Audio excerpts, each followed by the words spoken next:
Hello, so welcome back. In this session we're going to start applying our shaders. The first thing we're going to do, we're going to focus on glass shader. And as I said in the beginning, I would like to keep it simple, so we're going to just work on one glass shader and then make our way up there from that point onwards. So I'm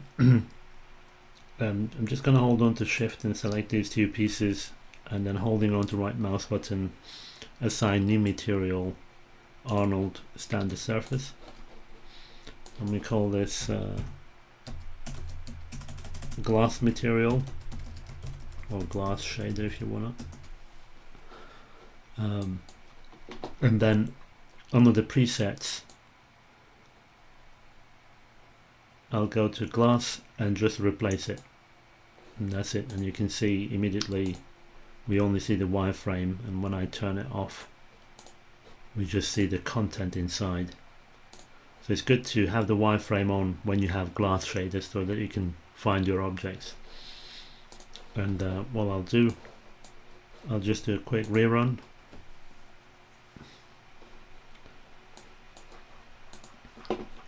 And I'll take it back to 50% resolution so we've got something there. So yeah, the glass is reacting well, even the default material that we've got. So I'm happy with that. I'll just stop and then select the other ones.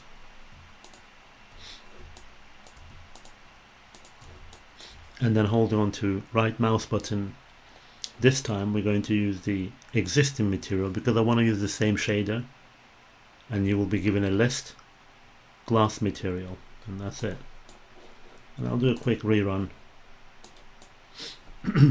Sometimes when you don't see the effect, you know, if you think that you're not getting what you wanted, it's good practice to click on this refresh render so that you get a quick refresh. And if that doesn't work, it's also very important, especially when you bring a new image into Maya, is go to render, update full scene. Just give it a couple of seconds, or maybe like 5-6 seconds, so that kind of Arnold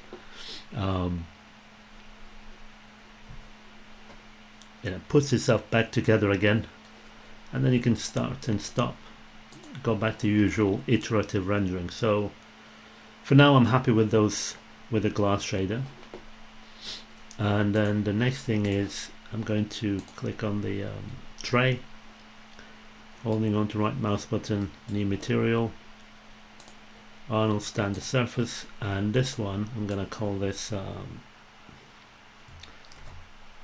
tray metal shader. And for this I'm going to use the brushed metal, replace that. Let's do a quick render.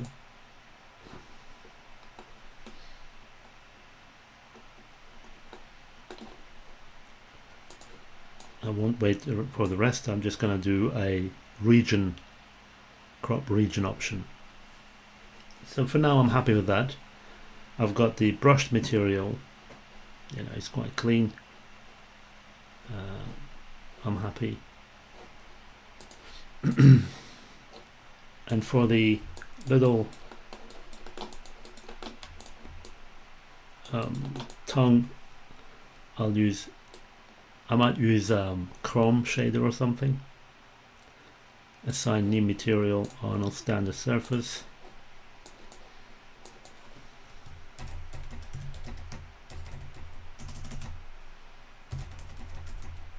You can actually name them based on the object as well. You can do that if you've got so many different objects and if you want to know where things are. And the preset for this one, for now, I'm just going to use chrome.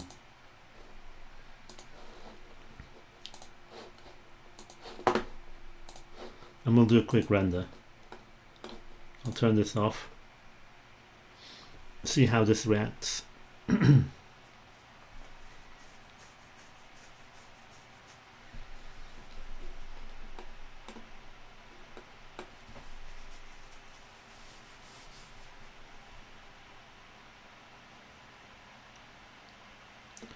So yeah, it's fine.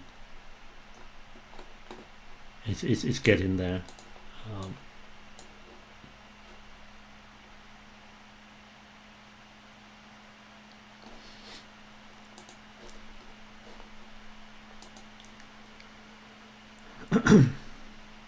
And then we've got these tags.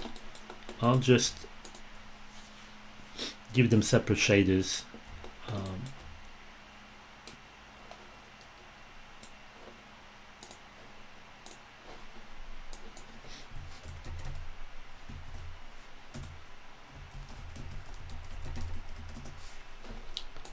I'll use something plastic for now, just temporarily. Maybe like paper or something like that for now.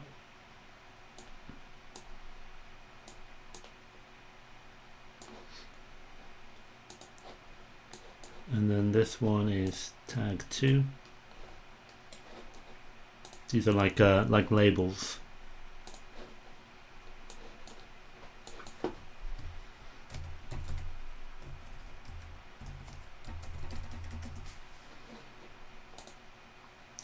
Maya keeps a bookmark of the last used swatch, so I'm just going to use the same color, and we'll do a quick render again.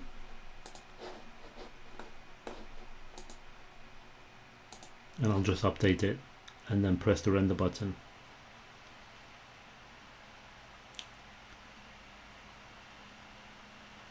That's it.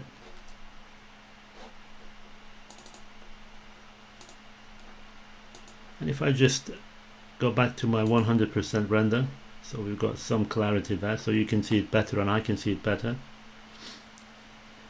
So that's rendering. The next thing we're going to do is apply a texture to the kind of the tabletop. For that has to be UV'd. Now in our scene, if I just turn it back to default shader here, I can use the default material. You can use this button just to turn it back to default material, and then if you untick it, it goes back to the material that you applied.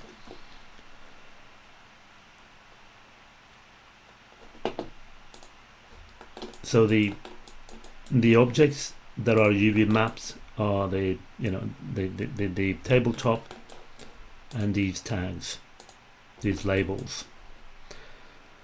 So because they're going to have textures, external textures.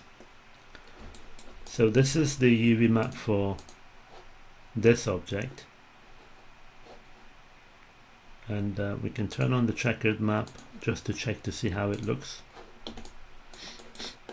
So it's stretched. I need to fix that. I'm just gonna let Maya to do an unfold for me.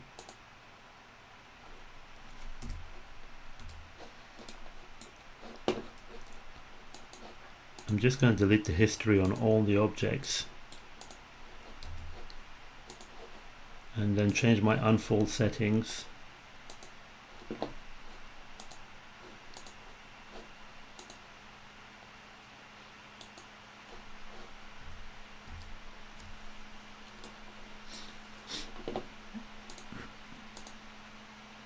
And that's it. Maya sometimes goes crazy, it gets bugs and stuff, so it's good if you don't get the unfold on these kind of flat objects. It's better to switch between unfold 3D, which is the novel modern option. Sometimes it's good to go back to legacy, and in this case it worked with the legacy. You just have to find solutions as a 3D artist. You know, you can't expect the software to fix everything for you, unfortunately. So we'll save our file and then holding on the right mouse button, new material, Arnold, AI standard surface, and I call this tabletop cloth shader, and we're going to plug in a shader, a texture that I downloaded from a free texture site, because my focus is going to be the glass and the candies. so I just wanted to have something quick.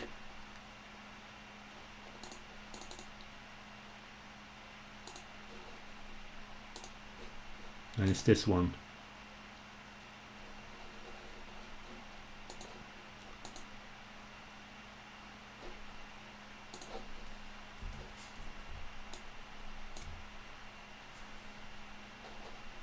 Again, it's my fault. I should have saved my file. Yeah, my you know, I think I was trying to do this whilst I was rendering at the same time and recording at the same time, so I think Maya crashed. Finger crossed when we run Maya again, it should bring it back.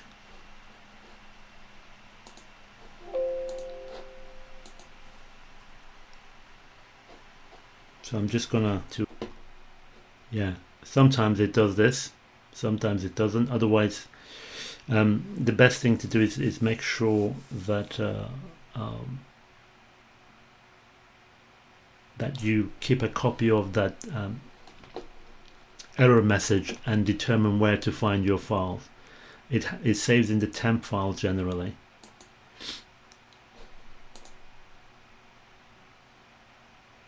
But you're not always lucky, you know, you don't get that all the time.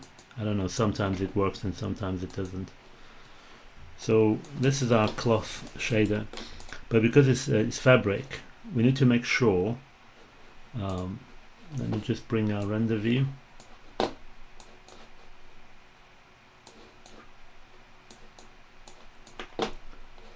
I'll just render it.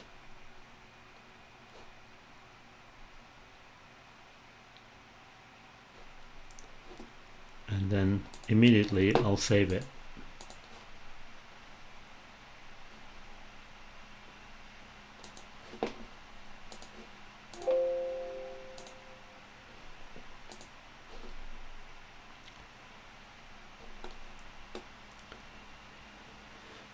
So the cloth, the fabric is not leather, it's not you know, a shiny surface. So what we need to do, we need to go back to its settings, and if you remember from our first sessions, this area is to do with diffuse color or albedo, and this area is to do with highlights. So this cloth material, we wanted to have you know, some detail, so we want to increase the roughness of his highlights in terms of his specularity, and I want to reduce it a bit. I don't want it to be shiny or anything. We don't want that.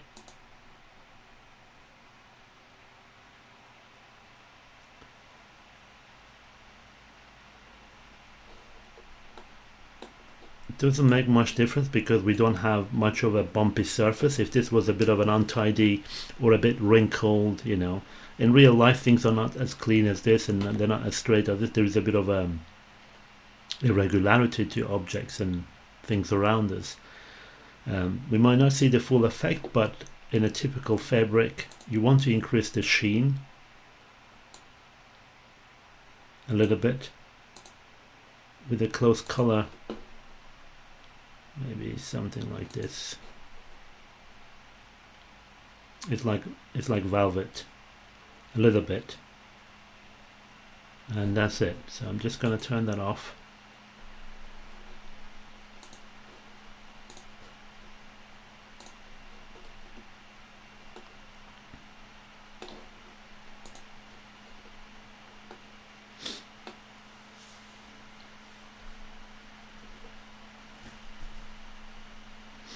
So yeah, it looks okay. I mean, I haven't made this untidy or anything. I could have done it, could have kind of made it a bit wrinkly perhaps, you know, once you UV mapped it or after UV mapping, or you can make it a bit untidy. I'm sorry, you know, you can add some more detail and, you know, pick some areas and make it a bit more irregular perhaps, you know, give it some bumps and stuff. It can be done, but really I'm not too fussy about that right now. I really want to focus on other shaders. So so we've got the object. I'm happy with the rest, and now we're going to focus on the candy. So or candies. For this one, and the one inside the object, this glass jar,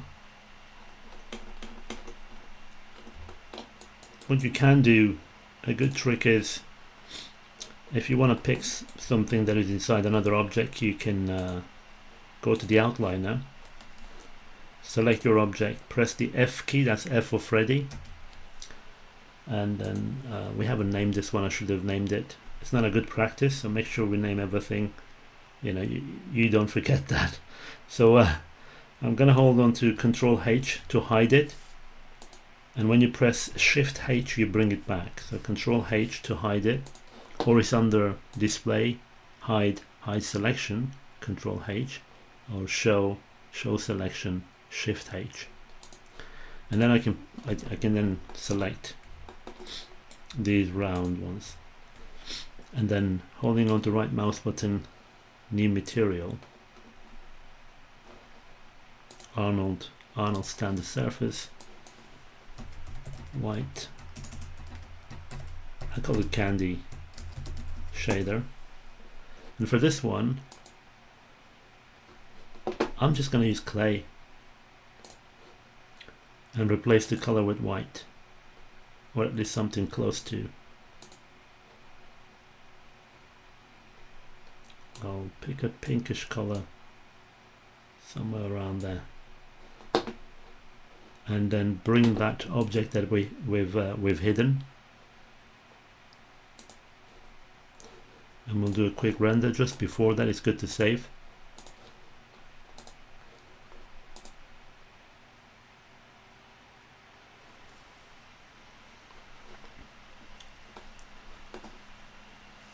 Yeah, I'm not too happy with the color.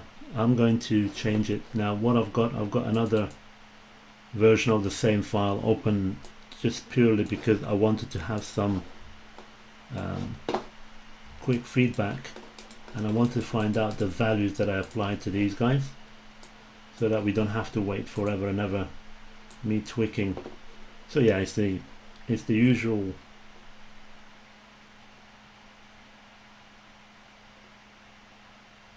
settings. I haven't made much changes.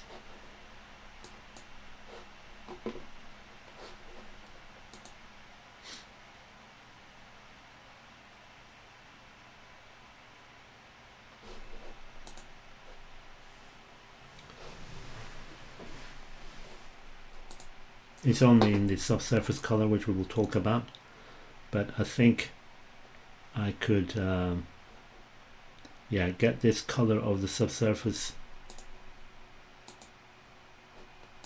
It's only in the subsurface color, so everything else is fine. I'm just gonna make sure when we use clay it has subsurface. I'm gonna make that white or close to the base color, and we do another render.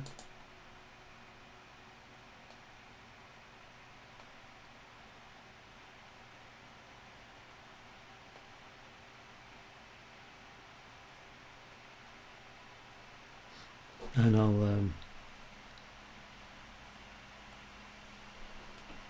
I'll reduce its roughness. I don't want it to be too rough. I'm gonna try and reduce it a bit more.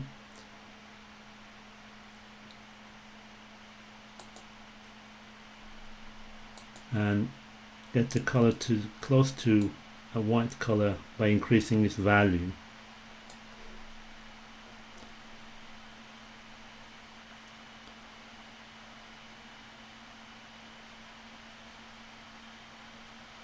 So this one is clay like sugar without any highlights. You know, I just want to keep it simple, just to give it a bit of a diversity in terms of you know, you might have come across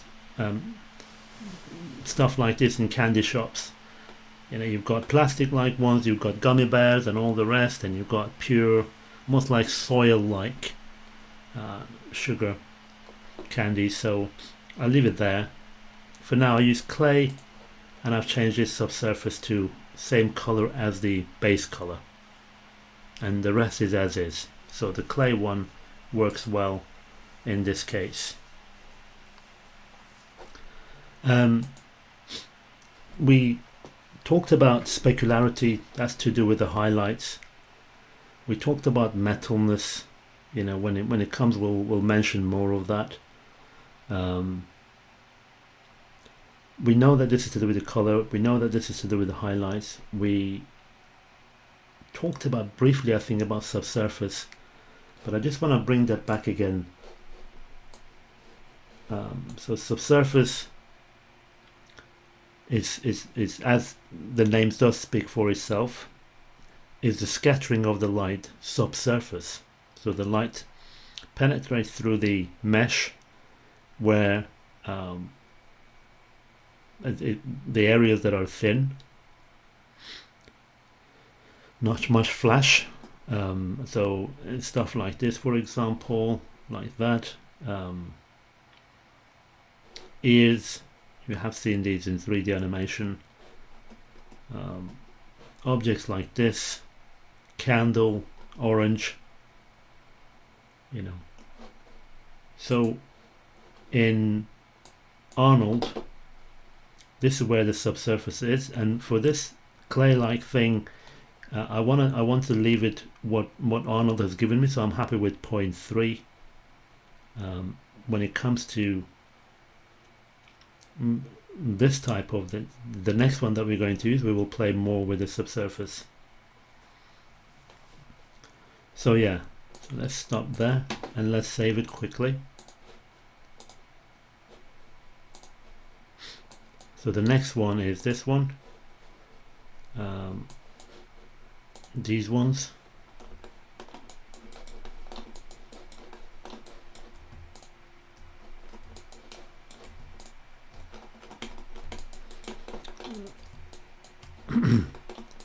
And we go to right mouse button again, new material, Arnold standard surface,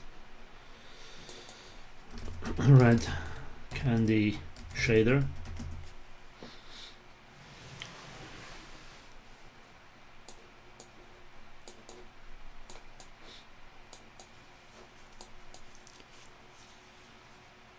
And for this one,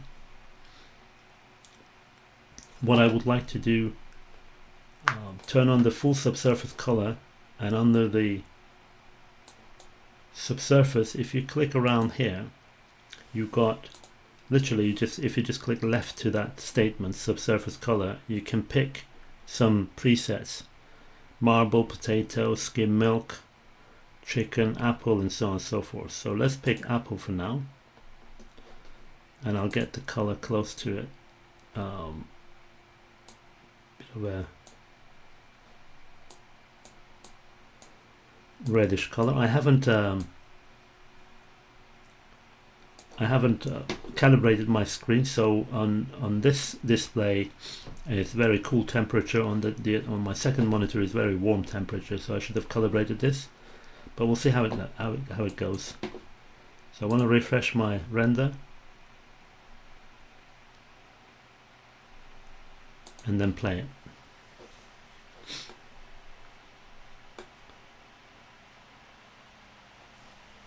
So what I like to do, grab a portion of both the one in the a portion of what I see through the glass, and also a portion of the stuff that is outside, and I want to rerun it.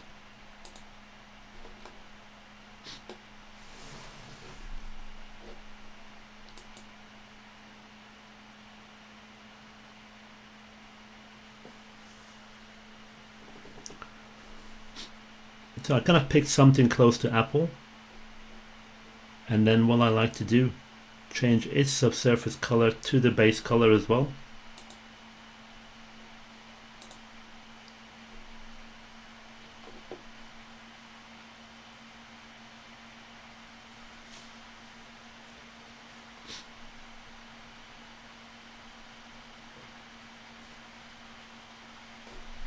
And I'll just quickly stop and save. Update my scene.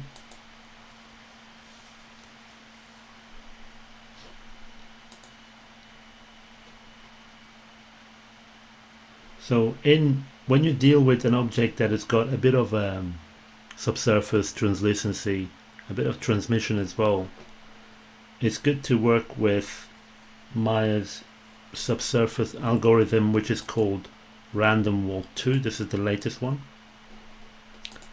I'll play it. It gives you better results. I didn't like this pink color, so I'm going to change it back to a bit of a red color, close to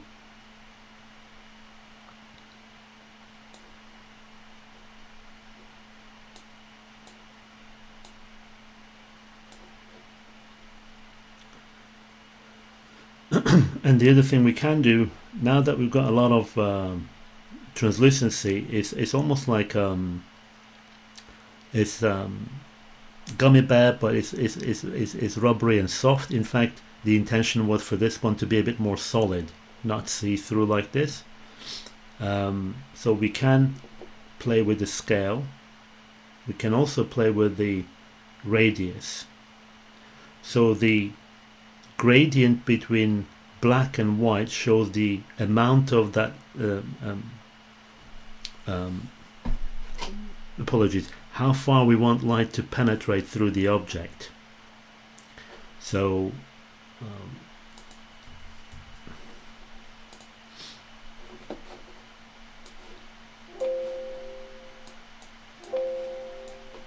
for instance, if I just grab this,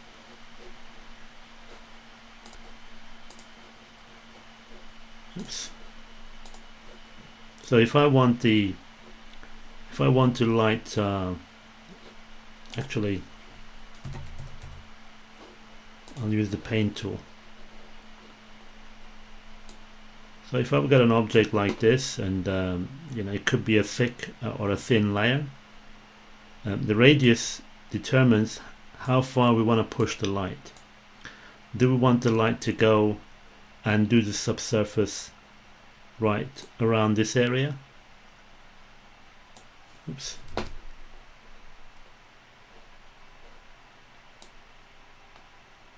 Let's say maybe we want the light to just affect this part, the outside, almost like the edges of the object. How far do we want to push this down? Close to the center, completely, you know, to go through it, to give us that kind of a feeling. So the radius determines that amount. As you can see now, we've got our feedback, and I'm just going to grab a snapshot of that. Whilst we render this, I'm just going to play with the radius.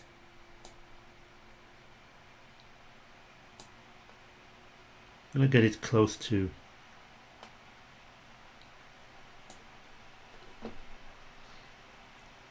and also you can go inside and check the color, and maybe it was white. You can reduce the value, so we can pick white completely and start playing with it, with its value, something like this.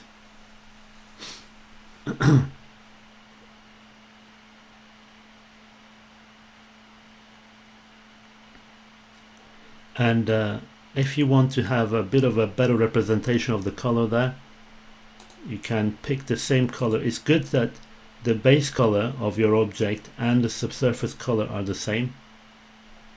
Very important to note. There are occasions where you want to change it maybe, but in this scenario it's important.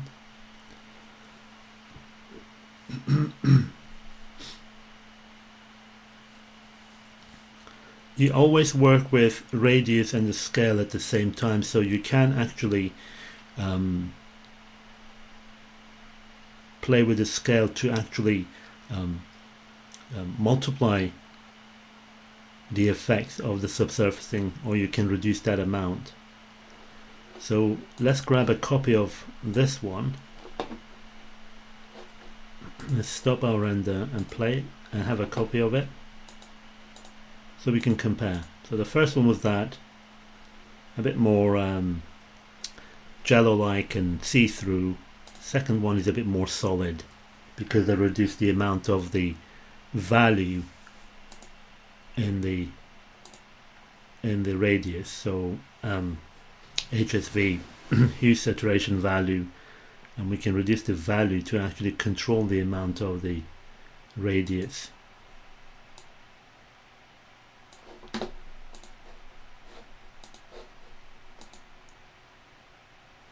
More or less.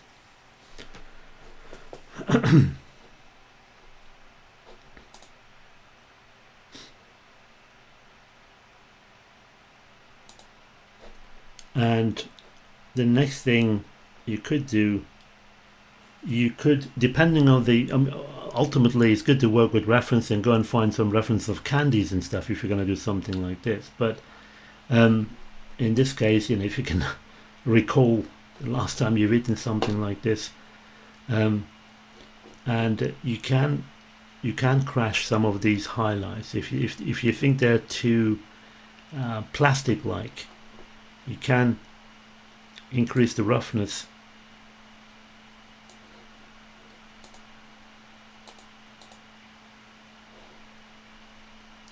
I'm just going to make this smaller and focus only on that area just to save time. And you can also we can also bring something called coat. That's like it's almost like a metallic car material. You can have, imagine you have imagine you have a piece of candy and there is always that like varnish like exterior to it. There are some candies that are like that. You can have a bit of that as well. But let me just go back to roughness, and I want to increase and maybe kill off something like, I want to kill this off, and I'll just increase that. And then going back to coat, I want to have a second layer on top, a little bit.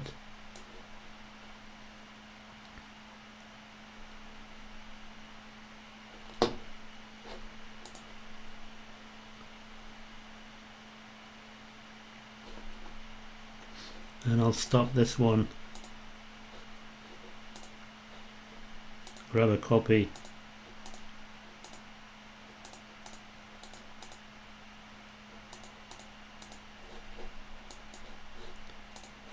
and I would like to refresh my scene again using this button, and then I'm going to increase the roughness of the clear coat.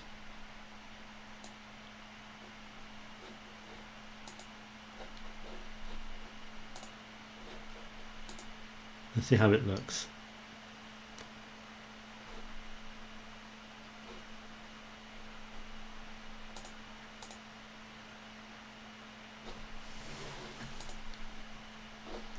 So the best thing to do for now is just untick this and do a quick render of the whole thing with a test resolution of maybe like 50 to 75, 50% maybe, and just see what we can get.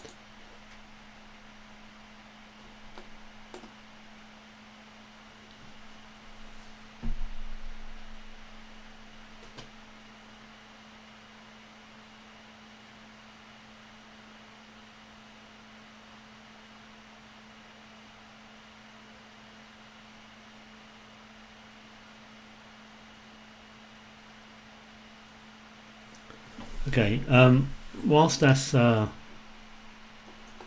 of,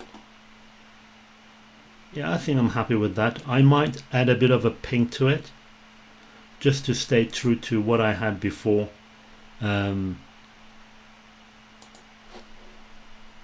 think I had something like this. Let me just check. Yeah, this was a bit, it's a bit more, I could copy, I could grab the values from the other file. I added a bit more of more dynamism to this one by changing these colors. Perhaps I could just stop it here for now and go to the other Maya file.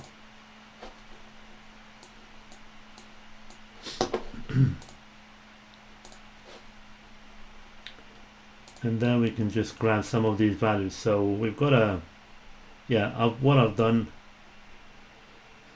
base color and subsurface color are the same. I actually reduced the amount of the base color and I enable the subsurface color to take more.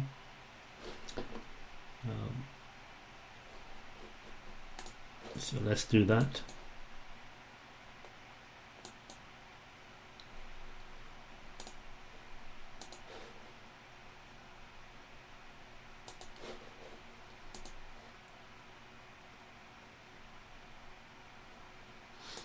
And maybe get the radius of our subsurface close to the original color.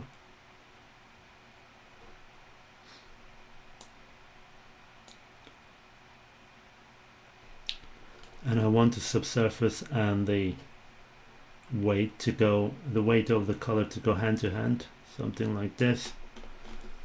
And maybe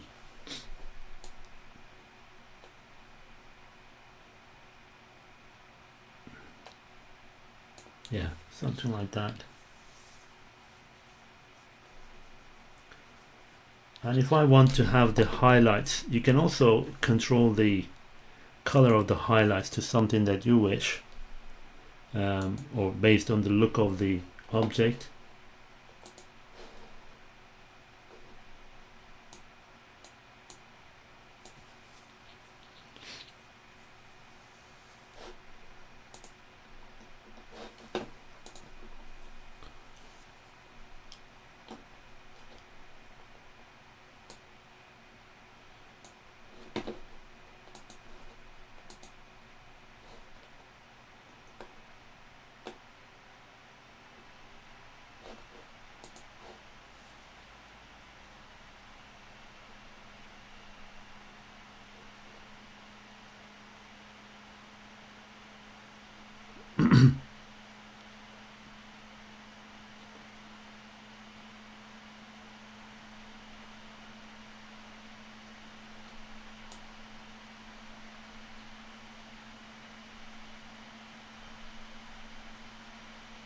I'm going to increase the roughness of the second highlights, the second coat in other words.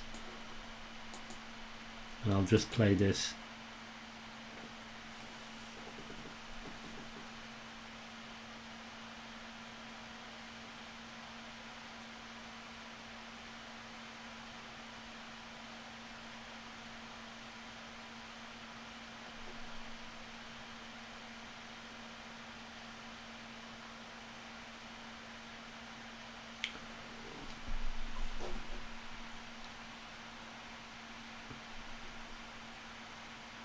Now the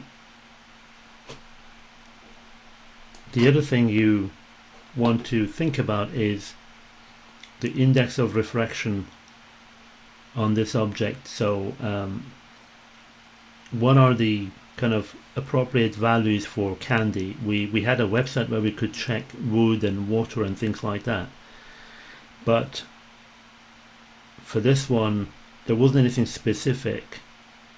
I mean, you know, you could go and search for, let's say, what it would be for apple or for ketchup, for example. But I decided to kind of drive this artistically, in a way, trial and error, and I found out that for something like this, index of refraction 2.4 seems to be working for this one.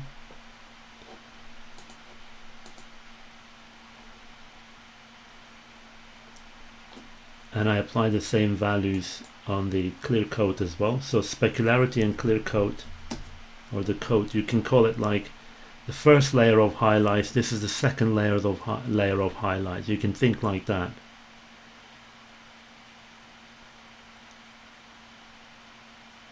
And also, if you want to rotate your highlights. You want to decide on the direction of the highlights, how thin and how thick you want those highlights to be, or how compressed. You can play with the anisotropy, and for this one 0.4 was okay for me.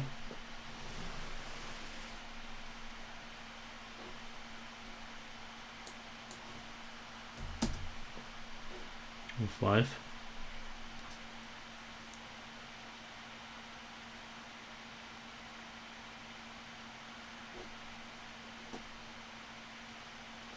And as you know, if you want your highlights to be a bit brushed wide, you can increase the roughness on your specularity.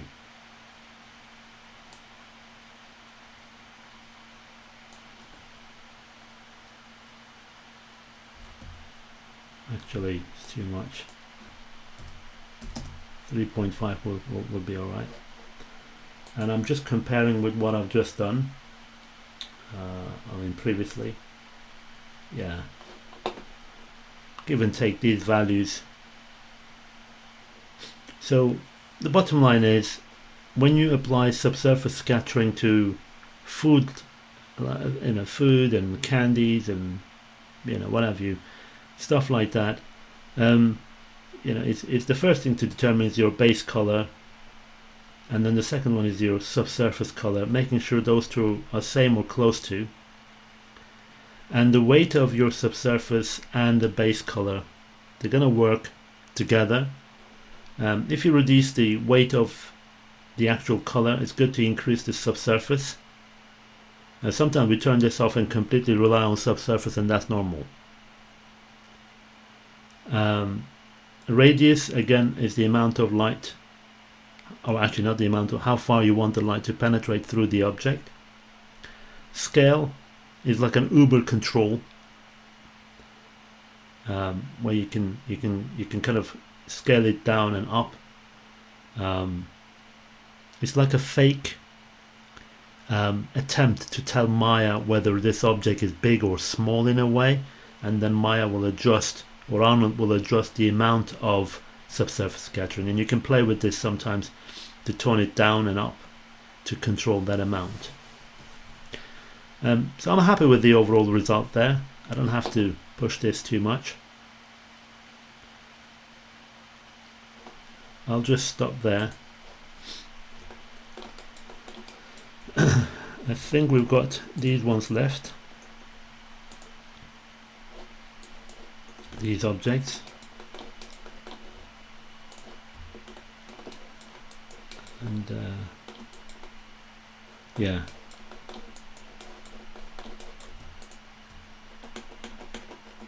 actually let me just hide this, Control H, and I'll pick this one and that one, holding on to right mouse button, new material, AI standard surface. I call this gummy soft candy shader or something like that.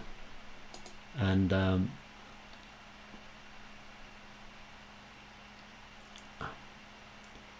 leave that one as is, and I'll go to subsurface color, pick something. I'll actually change it to apple first. I like that. Have it full. I'll get this color close to it, the base color, and I'll do a quick render.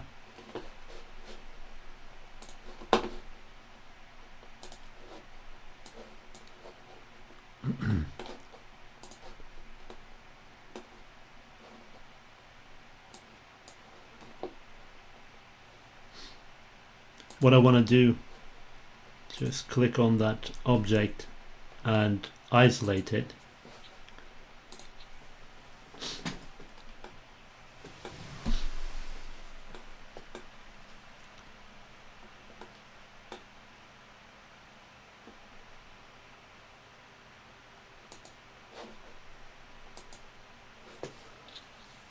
And here we can start playing with this. So let's go to random walk 2. That's the algorithm I want to work with.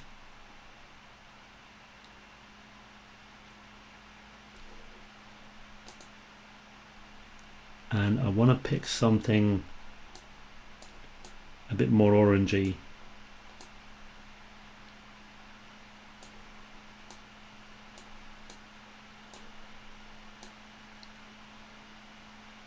Something like that. Have the same subsurface color. I mean, I wanted the subsurface color to have the same color as the base material. And I'll just tone this down.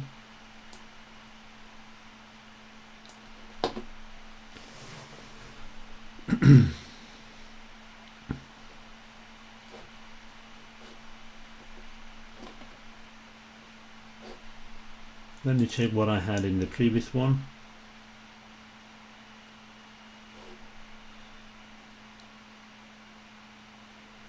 Yeah, give and take. I'll get the color of the radius close to a bit of a creamish color to get this kind of like dry apricots, you know, something like that. And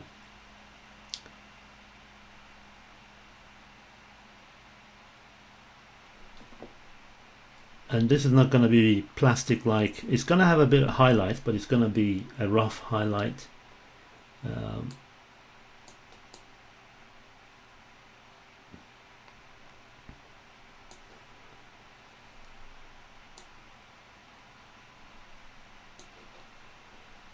want to get a bit of a highlight there.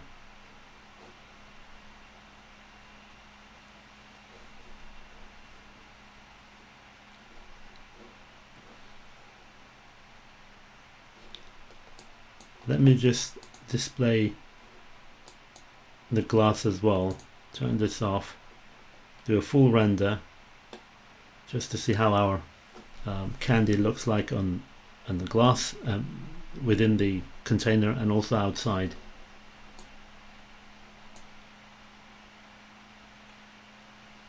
And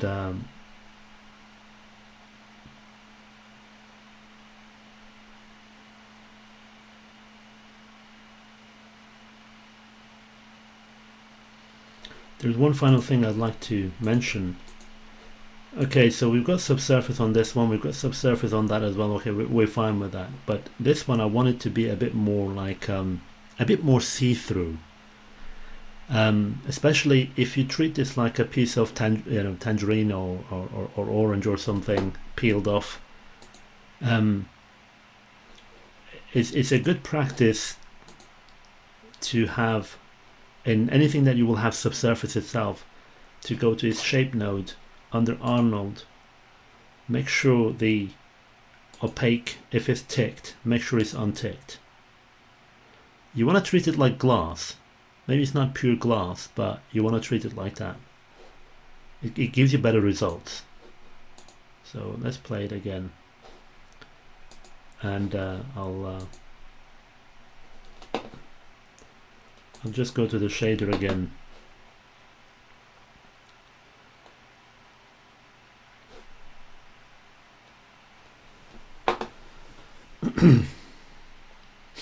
And what I like to do is tone this down a bit more. I think I want to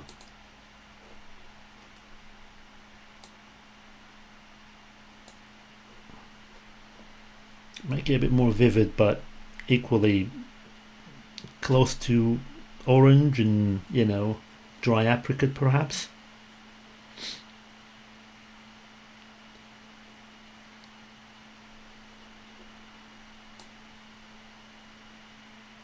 Less of a subsurface there, and that's it. I wanna let it render.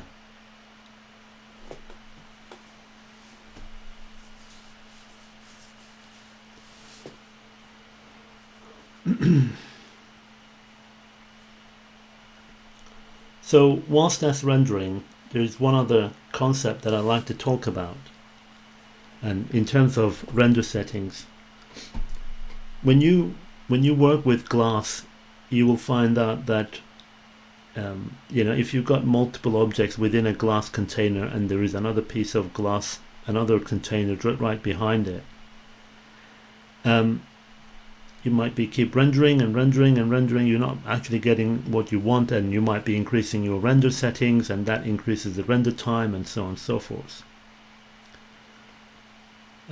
Especially when we do human eyes, for example, you've got multi layers, and if the character is wearing glasses, that's another layer, for example. On top of that, if they're wearing like an astronaut helmet or something, or if they're inside a car, you keep getting multi-layer of glass or plastic or other materials, and then you've got light. You want the light to penetrate through the objects, and so what you can do is to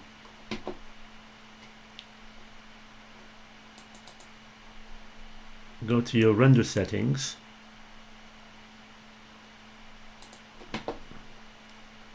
and go back to the clapper. I think it's somewhere around here.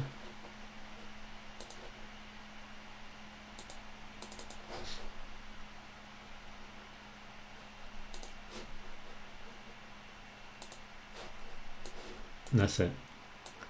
So in the render settings, if you've got a scenario where, as I said, you've got this object and you've got 20, 50 other objects there, they're kind of one after another one, and then you've got another object behind. As you can see, okay, we've got refractions there. We don't see much of the other objects. If you had a wall there and you want the light to go through these objects to see what's behind. Before we move on, for every glass object, you want to make sure, that's very important to mention, if you want the light to go through the object and actually cast the transparent shadows on the floor with color perhaps, you want to go to your material, your object, select your object, go to its shape node, and always make sure under Arnold the opacity is unticked. It's very important for glass that we want to untick that. So anything that is glass, we want to make sure the opacity is unticked. I'll do a quick render. So that was under its attributes, and yeah, that's something that I forgot to mention. And we also want to go to the render settings. Under the Arnold render, ray depth. Now if I just turn this to default render settings, you can see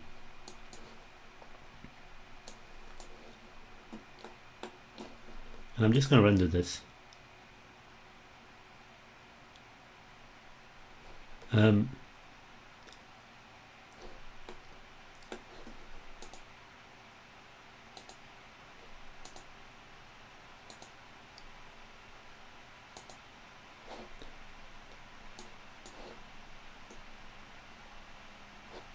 So Arnold is rendering right now.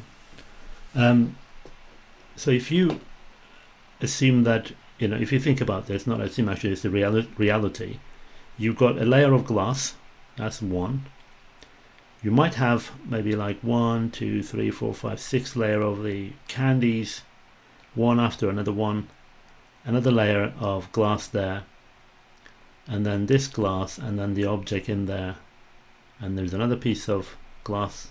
If you think about the rear side as another wall, and then if you've got a wall there, a kitchen wall or something like that, we're talking about several layers. So if you want the light to transmit, to go through these objects properly, in your render settings, especially when you deal with glass, as I said, it is the depth, the ray depth, the light rays, they're going to keep hitting these objects, penetrate through objects and bounce off of the floor and so on and so forth. So transmission in this case I want to increase that. I want the light to transmit through these glass objects, and I want to take this like maybe twice as much, in this case 16, and I might just double the specularity and diffuse as well.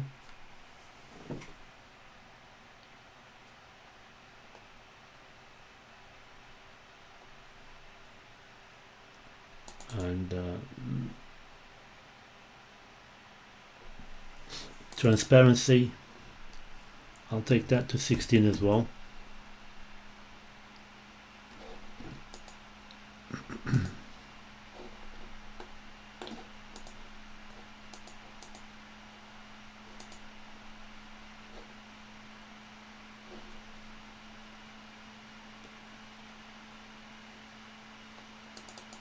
I'll take the default, I think maximum or something like that. I'll take it to 40, 48. I think I made some changes in my original settings. Let me just check them.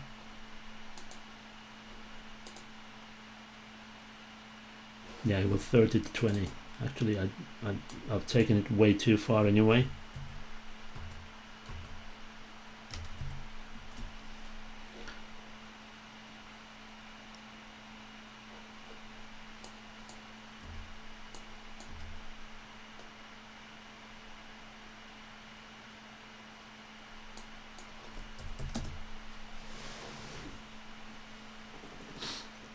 Yeah, so what I'm doing now, I'm allowing the light to go through, to hit every object, if they're translucent, if they allow transmission. I'm kind of on a safe ground. I know that we've got multiple layer of glass, so I'm good.